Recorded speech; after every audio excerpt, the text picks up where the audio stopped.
Muy buenas, como siempre, después de cada gran premio, en este caso el de Hungría de Fórmula 1, pues vamos a hacer como un análisis utilizando todos los gráficos que tenéis disponibles, por supuesto, el enlace de la descripción, como siempre,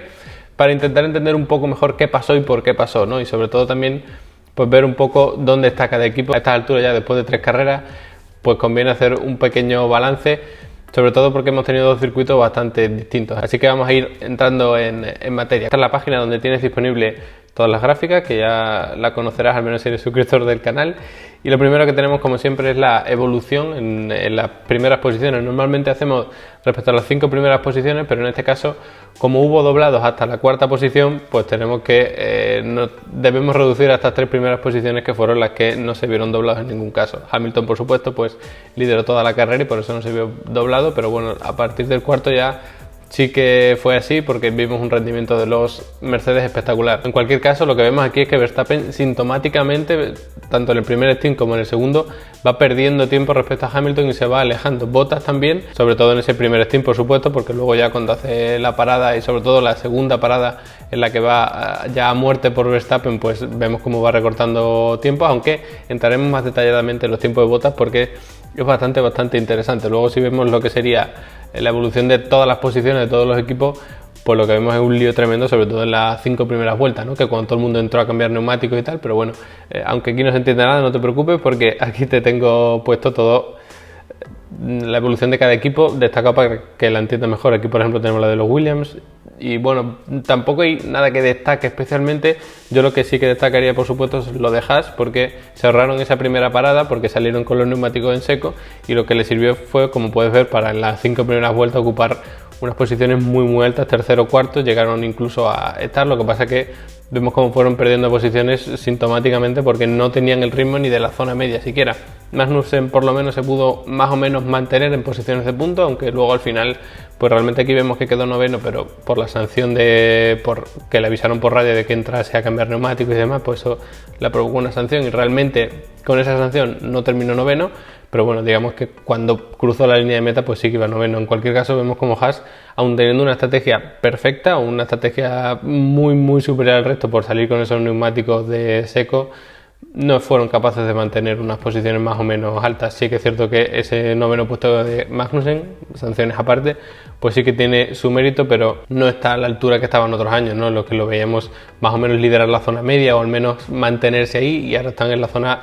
más bien baja o media baja de la tabla, peleando a lo mejor con otros equipos como Alfa Romeo, que también está muy mal esta temporada, o con Williams, que aunque parece que va poco a poco mejorando, pero que no está al nivel de la zona media como puede ser ni siquiera Alfa Tauri o Renault o McLaren, ni mucho menos. Entonces, bueno, está claro que los Haas tienen que revisar muchas cosas, aparte de ese motor Ferrari, que está claro que tampoco está funcionando como debería funcionar después de todo el tema de ese acuerdo raro con la FIA, que al final, pues si nos fijamos en estos rendimientos, pues nos queda un sabor de boca un poco raro, ¿no? Un poco extrañado sobre lo que realmente se estaba ganando con esa supuesta ilegalidad de Ferrari, que,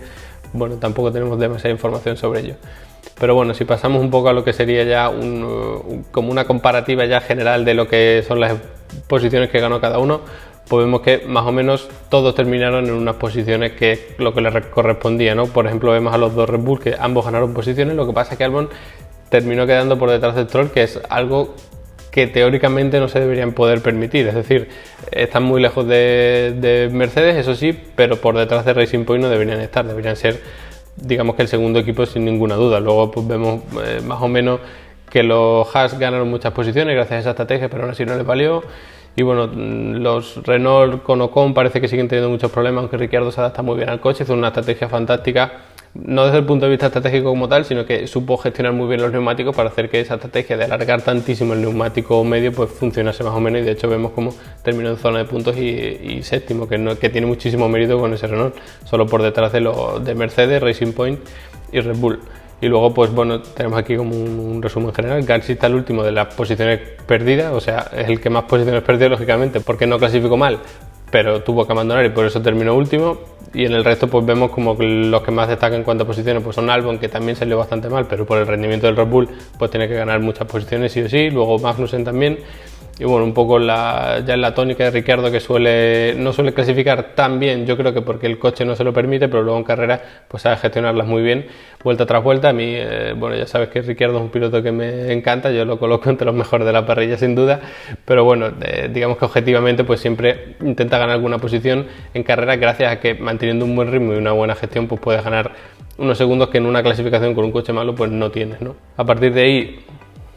pues tenemos esta clasificación, que lo que intento es,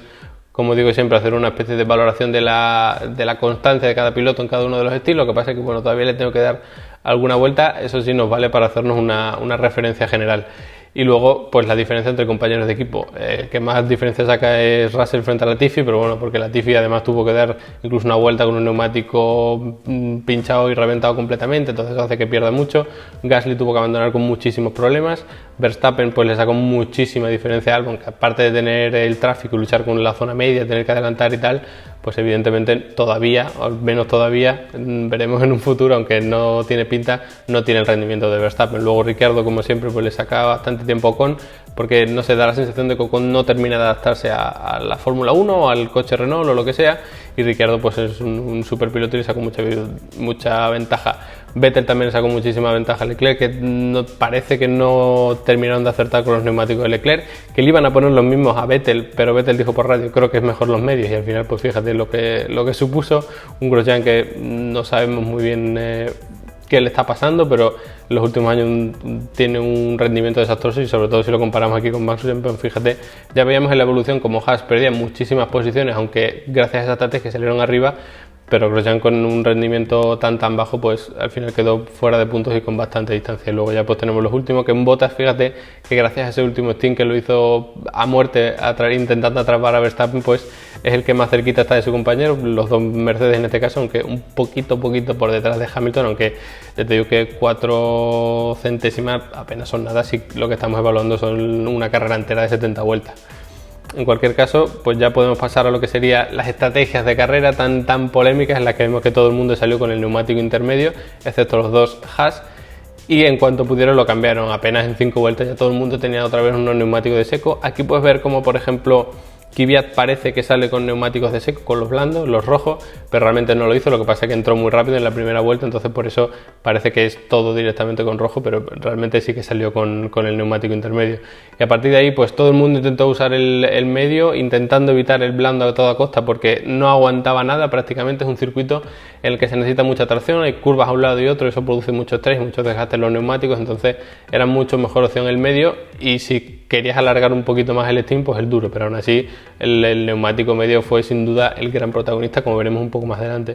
Y bueno, si vemos aquí lo que sería la estrategia de carrera, pues como vemos, lo que más se utilizó fueron una estrategia a 2 paradas. A una parada realmente solo lo hicieron los Haas, lo que pasa que aquí Gasly, como puedes ver, pues también hizo una parada, lo que pasa que tuvo que abandonar. Sin duda hubiese hecho otra parada porque había puesto el blando muy pronto, así que tenía que haber cambiado a duro probablemente para llegar al final, como hizo por ejemplo Leclerc o Kvyat. Pero bueno, como tuvo que abandonar, pues solo le dio tiempo a hacer una parada. Y luego la más popular sin duda, pues la de 2 paradas, en la que bueno, pues la primera es para cambiar del de lluvia intermedio a uno seco, y luego poner otro de seco para llegar al final, porque cambiando la vuelta 5 no te iba a dar tiempo a llegar hasta el final. Así que una vez más, realmente la mejor estrategia era una parada. Si pasamos a lo que sería un rendimiento de los neumáticos en general, pues vemos como el gran protagonista es el medio, seguido muy de cerca del duro, pero porque era la alternativa. Es decir, si hubiesen podido tener muchos neumáticos medios, yo creo que realmente hubiesen puesto medio stint tras stint. Lo que pasa es que claro, ya sabes que tienes un número determinado de medios, en este caso creo que eran 3 para cada uno de los pilotos, y si los pruebas en los entrenamientos libres, pues ya no tienes juegos nuevos y quizás te compense un poquito más el duro, sobre todo si has tirado a muerte con el medio en el primer stint, pues luego, en el primer stint de seco quiero decir, pues entonces luego tienes que poner el duro, porque a lo mejor si has tirado tan fuerte con un medio no te da para llegar tanto. En cualquier caso, vemos como aquí está bastante equilibrado también el reparto entre los distintos neumáticos, pero fíjate que si nos fijamos en la tanda más larga por neumático, aunque el medio era más rápido, el duro aguantaba bastante más, o al menos lo aguantaron bastante más, así que venía un poco por ahí, ¿no? Si te compensaba tirar mucho con el medio y luego cambiar al duro, o poner 2 veces el medio, porque hubo gente que lo hizo, lo del poner 2 veces el medio. De hecho, si vemos aquí cada una de las estrategias, pues tenemos como la más popular sin duda fue la de salir con el intermedio, que ya ves como todo el mundo lo hizo prácticamente, menos los Haas. y luego pasar a medio y luego a duro, es decir, tiras con el medio hasta que te aguante y cuando ves que más o menos luego vas a llegar hasta el final con el duro, pues lo montas y así haces un equilibrio entre el buen rendimiento del medio y la gran durabilidad del neumático duro, evidentemente. Entonces, aquí vemos un poco el resumen de que casi todo el mundo salió con el intermedio y aquí cuántos pilotos utilizaron cada número de paradas, cuántos pilotos pararon una vez, 2, 3, 5 veces, porque nadie paró 4, pero sí que 5, creo que si no me equivoco fue Latifi, que lo tenemos aquí, que bueno, la estrategia de Latifi fue una cosa terrible porque además iba bastante bien, ganó muchas posiciones al principio, parecía que se iba a mantener más o menos, quizás no en la zona de puntos, pero sí en torno a la posición a lo mejor 13, 15, pero al final tuvo ese choque con Carlos, tuvo que volver a entrar, tuvo una estrategia realmente horrible porque la consecución de problemas pues provoca este tipo de cosas. Luego ya,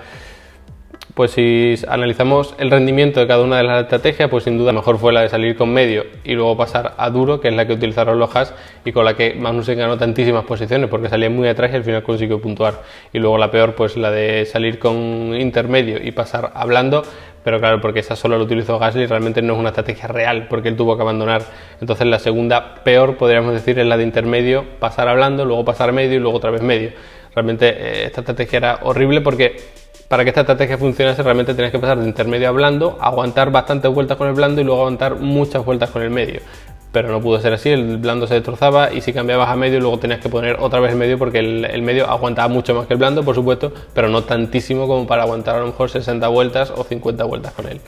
Entonces, en cuanto al rendimiento de cada neumático de inicio, pues evidentemente empezar con el medio era mucho mejor porque es lo que hicieron los Haas y con lo que ganaron tantas posiciones, y luego según el número de paradas, pues cuantas menos paradas hicieses mejor. Parece que la media de una parada es 0, pero realmente porque Gasly baja mucho la media porque perdió muchas posiciones. Realmente los dos Haas hicieron una sola parada y eso les sirvió para ganar muchas posiciones. Luego, según fueses aumentando el número de paradas, pues ibas perdiendo posiciones ganadas. Al final es como la tónica un poco general que tenemos últimamente en la Fórmula 1, que tiene que ir a hacer las menores paradas posibles e intentar gestionar el neumático más blando posible, y se ha visto una vez más, ¿no? Luego, en cuanto al ritmo de cada uno, pues con el ritmo de blandos, pues muy poca referencia porque prácticamente todo el mundo intentó evitarlo. En el último lugar tenemos a Gasly, por detrás incluso de Russell, pero porque bueno, tuvo un stint malísimo y luego tuvo que abandonar y demás, entonces eso evidentemente penaliza mucho. En cuanto al ritmo con los neumáticos medios, pues bien dominado por los dos Mercedes. También Ricciardo aparece ahí, pero porque es su último stint, aunque realmente el tercer stint de Bottas, el tercero de Hamilton, se podría considerar también como el último, porque bueno, cambiaron al final, sobre todo el de Hamilton, ¿no?, que paró en las últimas 5 vueltas a ponerle el blando, pero bueno, en el caso de Bottas pues realmente no llegó hasta el final, ¿no? Sí que tenía bastante más carga de combustible si hacemos un cómputo general de la media de combustible que tuvo durante todo el stint, porque no dio muchas vueltas con ese neumático medio, pero aún así le valió para estar, por ejemplo, por encima de Ricciardo, que para mí no tienen tanto mérito estar arriba, que también lo tiene, por supuesto, sino tener aquí dos stints, porque puso el neumático medio cuando cambió del intermedio en estas 5 primeras vueltas, como digo, y luego alargó mucho ese primer stint para volver a poner un medio. Normalmente tienes que combinar ambos, pero como ya sales con el intermedio, pues al cambiar a medio ya has utilizado 2 neumáticos y ya te vale, o sea que puedes pasar de medio a medio otra vez. Y vemos como en su segundo stint, pues mucho más lento, más de 2 segundos y medio más lento el primer stint que en el segundo, pero bueno, evidentemente también influye lo que tengas que gestionar el neumático, la carga de combustible que tiene, todo el tráfico también, por supuesto. Entonces creo que el hecho de meter aquí los dos stints pues tiene bastante mérito. Luego tenemos otro piloto como puede ser Stroll, que también tiene muchísimo mérito, tuvo 2 stints más o menos similares. Creo que para Stroll lo peor fue cuando se quedó atacado detrás de Magnussen, pero bueno, al final lo solventó bastante bien. De hecho, cuando Pérez llegó a Magnussen también le costó muchísimo adelantarlo, así que digamos que si los dos pilotos de Racing Point tuvieron problemas para adelantar a Magnussen, probablemente fuese también por las características del coche, no si corre mucho en recta o si frena muy tarde o lo que sea, pues eso hace que sea complicado adelantarle. En cualquier caso, adelantó muy bien a Grosjean, se tiró en cuanto pudo, en cuanto vio un mínimo hueco, tirándose además desde muy lejos, y eso le valió para ganar una posición. Yo creo que debería ir por ahí un poco, ¿no?, la actitud de Stroll, que al final pues yo creo que su mayor problema es la irregularidad de un gran premio a otro en una carrera, que lo está solucionando, y luego esto de quedarse atascado detrás de un piloto, que bueno, si se tira en cuanto ve un hueco como hizo con Grosjean, pero siempre dentro de unos límites de seguridad más o menos, pues eso le puede valer para aumentar bastante su rendimiento y sus puntuaciones, ¿no? Porque al final recordamos que Racing Point no está en el tercer lugar en constructores y puede ser un poco también por cosas como esta. En cualquier caso, Pues por último ya tenemos los duros, que me entretengo, y en el que evidentemente pues domina Bottas con ese último stint tremendo, también Stroll con ese último stint suyo, Verstappen también iba bastante rápido, pero si comparamos el ritmo de Verstappen en su último stint con el de Bottas en su último stint, teniendo en cuenta por supuesto que el de Bottas fue bastante más corto, vemos como le saca más de un segundo, casi un segundo y medio por vuelta Bottas a Verstappen. Evidentemente sacándole prácticamente un segundo y medio por vuelta pues consiguió alcanzarle, pero vamos a ver un poquito más adelante por qué realmente no llegó tan sobrado como para poder adelantarlo. En cualquier caso, pues ya pasamos a lo que sería las mejores vueltas, que ya sabes que se la llevó Hamilton, seguido de Bottas y seguido de Stroll. Mucho mérito con Stroll, que se metió además por delante de los dos Red Bull, pero claro, también sabemos que hizo un último stint con los duros un poquito más corto. Y luego pues la vuelta ideal más o menos no cambia nada, así que es un poquito más rápida, evidentemente, porque se construye con el mejor sector que ha hecho cada uno. Pero bueno, tampoco tiene mucha diferencia. Y luego, pues la diferencia entre vuelta rápida y vuelta ideal, que más o menos nos mide, también nos da una pequeña referencia, si lo vemos de esta manera, de lo constante que puede ser el piloto, porque si tú haces una vuelta rápida, que es prácticamente igual que la ideal, significa que esa vuelta rápida la has hecho mejorando en cada uno de los sectores. Si primero mejora en uno, luego en otro, pues eso hace que haya bastante diferencia entre la vuelta rápida y la vuelta ideal, que es por ejemplo lo que le pasó a Vettel. Sin embargo, otros pilotos como Stroll, como Hamilton, que consiguió esa vuelta rápida por supuesto con los últimos neumáticos, o Ricciardo, pues tienen una vuelta ideal bastante cerca de la vuelta rápida. Y luego ya, pues si lo quieres ver, tienes también la comparativa por cada uno de los sectores, pero tampoco cambia gran cosa. Es un circuito en el que los tres sectores son más o menos parecidos. Sí que es cierto que quizá el segundo sea el más distinto, aunque el tercero es el de la curva más lenta y el segundo es curva de velocidad media un lado y otro. Entonces bueno, pues también lo tienes ahí por supuesto, por si quieres comparar un poco el rendimiento de cada uno de los pilotos. Y luego, en cuanto a las velocidades rápidas, pues tampoco hay demasiada sorpresa. Una vez más tenemos a motores Mercedes arriba. En la del primer sector es prácticamente la más alta. Lo que pasa es que bueno, si medimos la trampa de velocidad, que sí que ya es la más alta sin duda, pues lo que nos encontramos es que las cuatro primeras posiciones son dos motores Mercedes y dos motores Renault, que es más o menos lo que hemos ido viendo en los últimos grandes premios. También tenemos ahí a Albon con el motor Honda, luego tenemos a los dos Renault, incluso a Gasly, pero bueno, ya te digo que esto también depende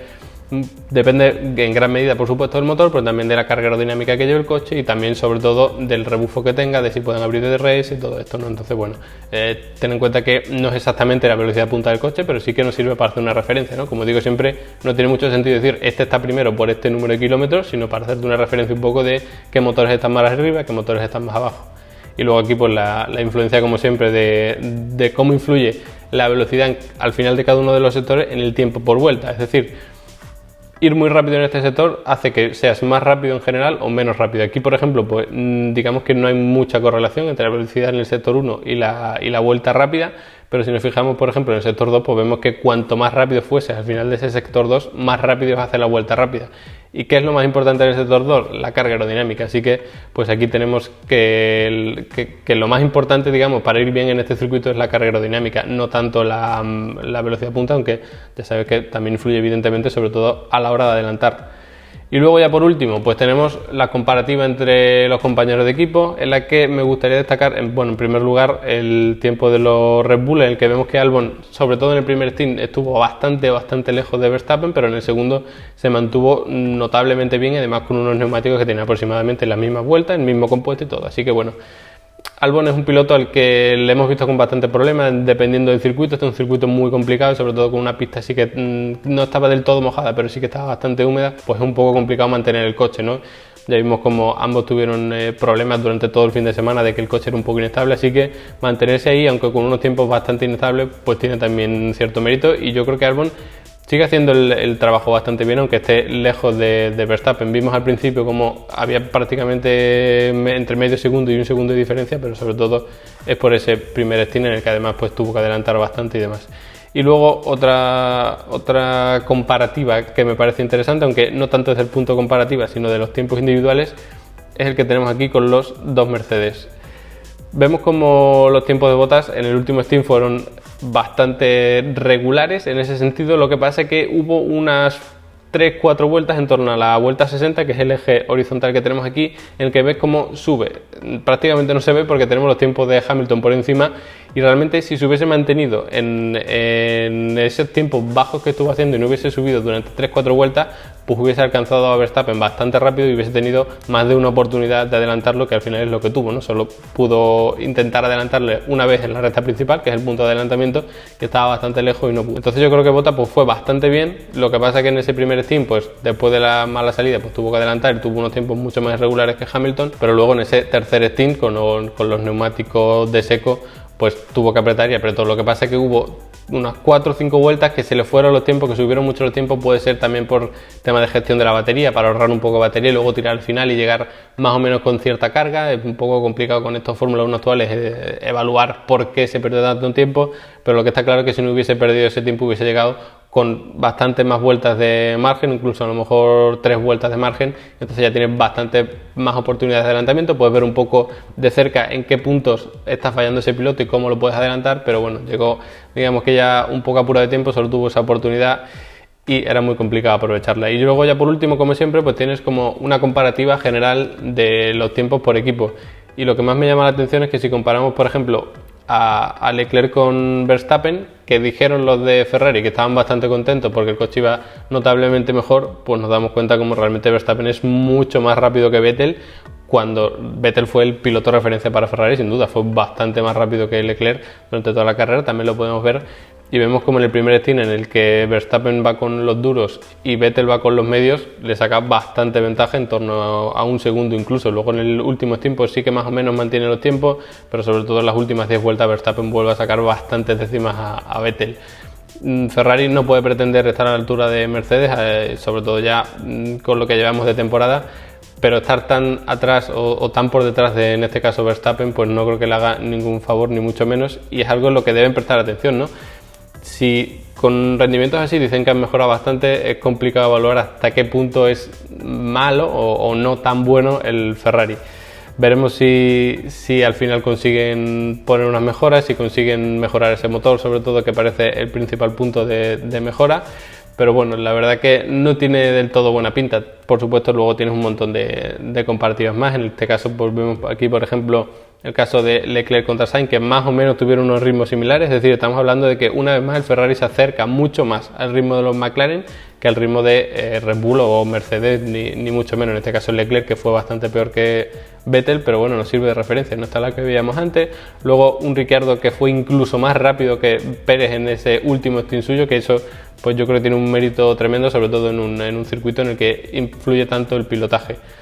Luego pues tenemos lo mismo pero con Norris, que sí que fue bastante más lento. Vemos como Norris tuvo como muchos problemas, ¿no?, durante todo el fin de semana, y especialmente en esas últimas vueltas del último stint, en esas últimas 15 vueltas con el stint de los duros, pues fue muy mal. Incluso perdió muchísimo tiempo respecto a la primera vuelta o a la primera parte de ese stint, y entonces eso hace que, digamos, que no se encuentre del todo cómodo, ¿no? O nos da la pista de que no se están contando demasiado cómodo. Y luego pues tenemos muchos más. Incluso Pérez fue bastante más rápido que Leclerc en ese segundo stint, sobre todo. En el primero son un poco complicado evaluarlo, pero bueno, está claro que Ferrari no acertó del todo con la estrategia de Leclerc y con la que le intentó poner a Vettel, pero Vettel como que los corrigió y le dijo no, yo no quiero poner blandos al principio, quiero poner medio, que creo que van mejor, y al final pues vimos como que van mucho mejor. Aparte de que Vettel pues parece que, independientemente del neumático, aquí sí que era bastante más rápido. Es un circuito que se le da bastante bien, y es un circuito que si se te da bien significa que dominas bastante bien el coche. En cualquier caso, me alegro de que al menos el Ferrari fuese bastante más estable. Es decir,